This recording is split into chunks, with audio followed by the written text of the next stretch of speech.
Hello बच्चों, कैसे हैं आप। उम्मीद करती हूँ आप बढ़िया और एकदम मज़े में होंगे। तो आइए बच्चों, आज हम पढ़ेंगे अपना प्रथम अध्याय जो है भाषा और व्याकरण। बच्चों, प्राचीन काल में जब मानव जंगलों में रहता था तब उसे भाषा का ज्ञान नहीं था। वह पशु पक्षियों की भांति विभिन्न ध्वनियों द्वारा अपनी भावनाओं का आदान प्रदान करता था। सभ्यता के विकास के साथ साथ उसे अपनी बात दूसरों के सामने अभिव्यक्त करने के लिए तथा दूसरों की बात समझने के लिए एक उन्नत साधन की आवश्यकता अनुभव हुई, जिसके फलस्वरूप भाषा का जन्म हुआ। तो चलिए अब पढ़ें, भाषा किसे कहते हैं। भाषा को जानने के लिए चित्रों को माध्यम बनाते हैं। हमारे सामने दो चित्र दिए गए हैं। बच्चों, पहले चित्र में नेताजी बोलकर जनता को अपनी बात समझा रहे हैं, जबकि दूसरे चित्र में अध्यापक जी शाम पट पर लिखकर बच्चों को सवाल समझा रहे हैं। तो मन के भावों और विचारों के आदान प्रदान की यह प्रक्रिया ही भाषा कहलाती है। अर्थात वह साधन जिसके द्वारा हम बोलकर, सुनकर, पढ़कर या लिखकर अपने भावों और विचारों का आदान प्रदान करते हैं, उसे भाषा कहते हैं। चलिए अब बढ़ते हैं भाषा के रूप की ओर। तो बच्चों, भाषा के दो रूप होते हैं, मौखिक भाषा और लिखित भाषा। सबसे पहले जानेंगे हम मौखिक भाषा क्या है। भाषा का वह रूप जिसमें हम बोलकर दूसरों से अपनी बात कहते हैं तथा सुनकर दूसरों की बात समझते हैं, मौखिक भाषा कहलाता है। टेलीफोन पर बातें करना, दादी द्वारा कहानी सुनाना आदि क्या है, मौखिक भाषा के ही रूप हैं। दूसरा है लिखित भाषा। लिखित भाषा, भाषा का वह रूप जिसमें पढ़कर हम दूसरों की बात समझते हैं तथा लिखकर दूसरों को अपनी बात समझाते हैं, लिखित भाषा कहलाता है। यह भाषा स्थायी होती है। इसमें ध्वनि चिन्हों का प्रयोग किया जाता है। मित्रों को पत्रों द्वारा अपने विचारों और भावनाओं से अवगत कराना, ईमेल भेजना आदि लिखित भाषा के ही रूप हैं। चलिए अब हम जान लेते हैं विभिन्न भाषाएं कौन कौन सी हैं। तो बच्चों, विश्व में अनेक भाषाएं बोली जाती हैं, जैसे जर्मन, चीनी, रूसी, फ्रांसीसी, अंग्रेजी, अरबी, फारसी, हिंदी आदि। लेकिन भारत विश्व में अकेला ऐसा देश है जिसके राज्यों में भी अलग अलग भाषाएं बोली व लिखी जाती हैं। अतः भारत के संविधान में 22 भाषाओं को मान्यता प्रदान की गई है, जो है हिंदी, कश्मीरी, डोगरी, पंजाबी, उर्दू, बांग्ला, असमी, ओडिया, गुजराती, तेलुगु, तमिल, कन्नड़, मलयालम, संस्कृत, सिंधी, नेपाली, कोंकणी, मराठी, संथाली, बोडो, मैथिली तथा मणिपुरी। इन भाषाओं के अतिरिक्त अंग्रेजी भी हमारे देश की प्रमुख भाषा है। आइए हिंदी भाषा की कुछ प्रमुख विशेषताएं जान लेते हैं। सबसे पहले विशेषता है हमारी हिंदी भाषा की। हिंदी भाषा वैज्ञानिक भाषा है, क्योंकि इसमें जो बोला जाता है वही लिखा जाता है। दूसरा, इसका व्याकरण अत्यंत सरल और प्रभावी है, अर्थात इस भाषा को बहुत आसानी से सीखा व समझा जा सकता है। तीसरा, इसका शब्द भंडार अत्यंत विशाल है, अर्थात इसके अंदर आपको बहुत सारे शब्द मिलेंगे। और चौथा है, इसमें संस्कृत, देशज तथा विदेशी कौन सी भाषाएं हैं, जैसे अरबी, फारसी, अंग्रेजी, पुर्तगाली, फ्रांसीसी, डच आदि। इन भाषाओं के लाखों शब्द समाहित हैं। समाहित यानी कि इनके अंदर आते हैं, अर्थात जब आप हिंदी भाषा पढ़ते हैं तो आप इन भाषाओं के भी शब्दों को इसके अंदर जानते हैं। अब इसमें याद रखने वाली बात यह है कि हिंदी हमारी राष्ट्रभाषा है।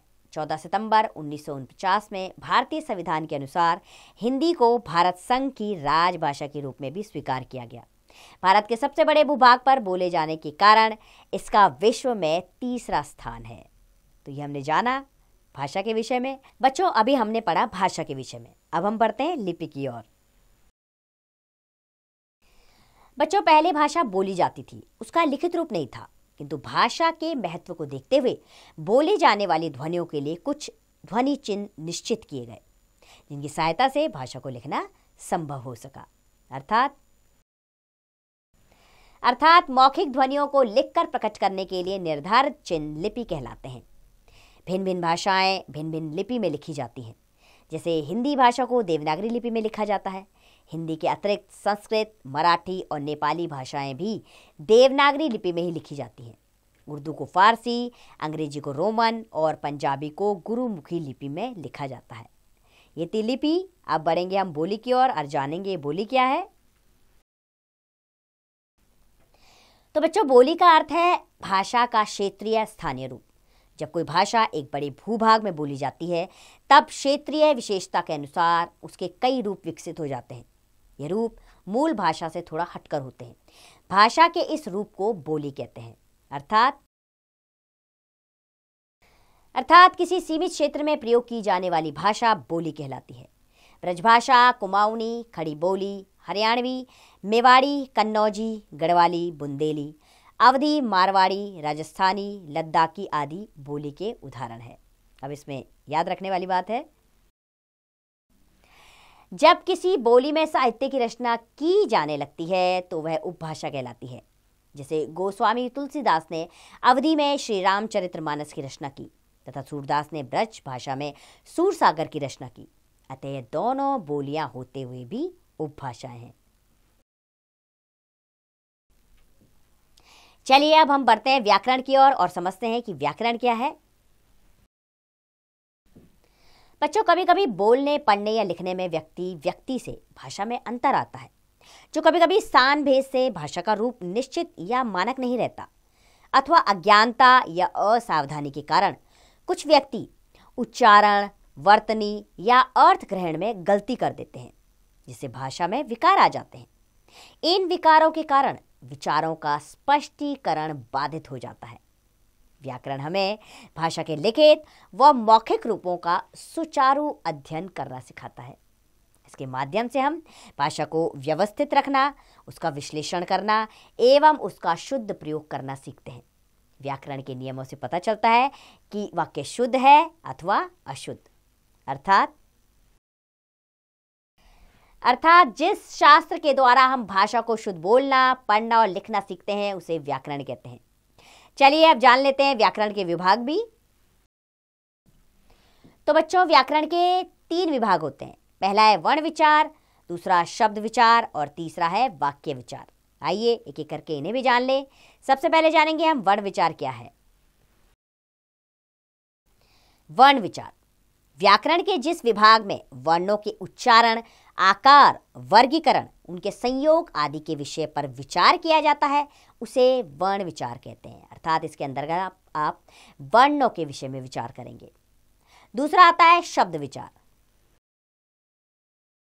व्याकरण के जिस विभाग में शब्दों के भेद, उत्पत्ति, बनावट, परिवर्तन आदि के विषय पर विचार किया जाता है उसे शब्द विचार कहते हैं। और तीसरा है वाक्य विचार। बच्चों, व्याकरण के जिस विभाग में वाक्यों की रचना, भेद, विग्रह, विराम चिन्हों आदि के विषय पर विचार किया जाता है उसे वाक्य विचार कहते हैं। तो ये था हमारा व्याकरण। अब हम पढ़ते हैं साहित्य क्या है। तो बच्चों, प्रत्येक भाषा में ज्ञान का अथाह भंडार है जो पीढ़ियों से संचित होता रहा है। यह ज्ञान ही साहित्य है। विज्ञान, नृत्य, मूर्तिकला, कहानी, लघुकथा, चिकित्सा आदि साहित्य के अंतर्गत आते हैं। अर्थात साहित्य एक ऐसी संचित ज्ञान राशि है जो मनुष्य को जीवन संबंधी सत्यों का ज्ञान कराती है। साहित्य की अनेक परिभाषाएं हैं, लेकिन सामान्यतः साहित्य सुंदर अर्थ वाली वाक्य रचनाएं होती हैं जो मन को आनंदित करती हैं तथा समाज की मंगल कामना करती हैं। साहित्य को समाज का दर्पण कहा गया है। साहित्य में समाज एक दूसरे के पूरक कहलाते हैं, यानी कि एक दूसरे के बिना ये पूरे नहीं है। साहित्य की रचना 2 रूपों में की जाती है, पद्य और गद्य। चलिए एक एक करके इन्हें भी समझ लेते हैं।